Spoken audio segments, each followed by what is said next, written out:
ॐ गुरुवे नमः। अष्टावक्र ने कहा कि तुम्हारा वह जो अत्यंतिक साक्षी भाव रूप है वह तुम्हारा ही नहीं है, वह तुम्हारा ही केंद्र नहीं है, वह समस्त सृष्टि का केंद्र है। ऊपर ऊपर हम अलग अलग, भीतर हम बिल्कुल एक हैं। बाहर बाहर हम अलग अलग, जैसे जैसे भीतर चले हम एक हैं। जैसे लहरें अलग अलग हैं सागर की छाती पर, लेकिन सागर के गहनतम में तो सारी लहरें एक हैं। ऊपर एक लहर छोटी, एक लहर बड़ी, एक लहर सुंदर, एक लहर कुरूप, एक लहर गंदी, एक लहर स्वच्छ। ऊपर बड़े भेद हैं, लेकिन सागर में सब जुड़ी है। जिसको केंद्र का स्मरण आया उसका व्यक्तित्व गया, फिर वह व्यक्ति नहीं रह जाता। तो जनक कहते हैं, जैसे इस देह को मैं अकेला प्रकाशित करता हूँ, वैसे इस सारे संसार को भी प्रकाशित करता हूँ। क्या कह रहे हैं आप? भरोसा नहीं आता। कल एक युवक ने रात्रि में मुझे आकर कहा कि जो हुआ ध्यान में उस पर भरोसा नहीं आता। जब कुछ होता है तो ऐसा ही होता है, भरोसा नहीं आता। हमारा भरोसा ही छोटी चीज़ों पर है, शूद्र पर है।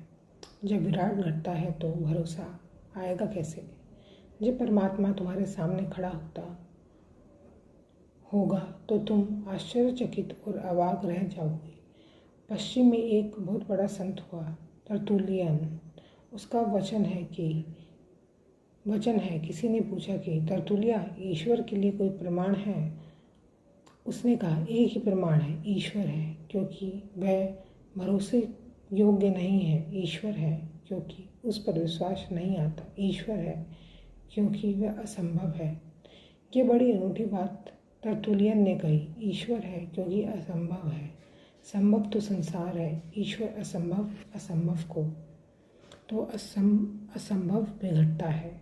जब घटता है तो बिल्कुल भरोसा नहीं आता। तुम्हारी सारी जड़ें उखड़ जाती हैं। भरोसा कहाँ आएगा? तुम मिट जाते हो। जब घटता है तो भरोसा किसको आएगा? तुम बिखर जाते हो जब घटता है।